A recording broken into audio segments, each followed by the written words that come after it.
Good morning बच्चों, this is your Hindi grammar class and today our topic is chapter 1। आज हम chapter 1 की revision करेंगे, जिसमें हमने क्वेश्चन आंसर लर्न करने हैं और जो हमें रिवीजन वर्कशीट दी हुई है वो लर्न करेंगे।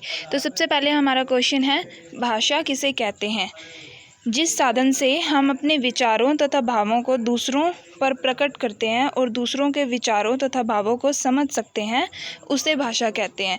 यानी भाषा एक ऐसा साधन होता है जिससे आप सामने वाले की बात को समझ भी सकते हैं और अपनी बात को उसे समझा भी सकते हैं, और खुद के जो थॉट्स होते हैं, विचार होते हैं, जो भी आपके भाव होते हैं वो आप बता भी सकते हो और सामने वाले की समझ सकते हो। तो उसे क्या कहते हैं हम? भाषा।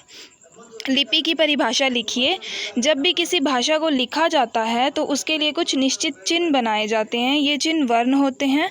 इन वर्णों को लिखने के ढंग को लिपि कहते हैं। यानी कि जब भी आप कोई भाषा लिखते हैं तो उसके लिए कुछ निश्चित चिन्ह बनाए जाते हैं। जैसे आप कोई भी लैंग्वेज यूज़ करेंगे या लिखेंगे, उसके लिए कुछ निश्चित चिन्ह होते हैं और ये चिन्ह क्या कहते हैं? वर्ण कहलाते हैं। इन वर्णों के लिखने को ढंग को लिपि कहा जाता है। यानी कि वर्ण लिखे कैसे जाएंगे, उस तरीके को, उस ढंग को लिपि बोला जाता है।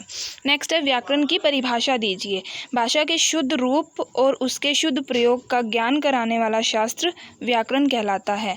व्याकरण किसे कहते हैं? जिससे हमें भाषा को शुद्ध रूप से लिखना कैसे है और उसका प्रयोग कैसे करना है, वह शास्त्र व्याकरण कहलाता है। भाषा कितने प्रकार की होती है? नाम लिखिए। भाषा 2 प्रकार की होती है, लिखित भाषा और मौखिक भाषा। लिखित भाषा में हम अपनी बात को लिखकर प्रकट करते हैं, सामने वाले को समझाते हैं, और मौखिक भाषा में हम बोलकर।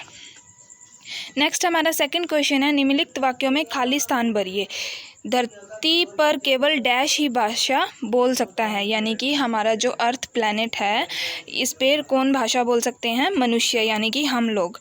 भाषा के 2 डैश हैं, भाषा के 2 प्रकार हैं। भाषा को लिखने का साधन लिपि है। भाषा के शुद्ध रूप का ज्ञान व्याकरण कराता है। थर्ड क्वेश्चन है हमारा, उचित मिलान कीजिए। भाषा और लिपि, यानी आपको बताना है कि कौन सी भाषा की कौन सी लिपि होती है। जैसे हिंदी की देवनागरी, अंग्रेजी की रोमन, उर्दू की अरबी फारसी और पंजाबी की Gurmukhi. I hope my video is able to clear your concept. और आपको ये क्वेश्चन अच्छे से याद करके इनको लिखकर प्रैक्टिस करना है। Thank you.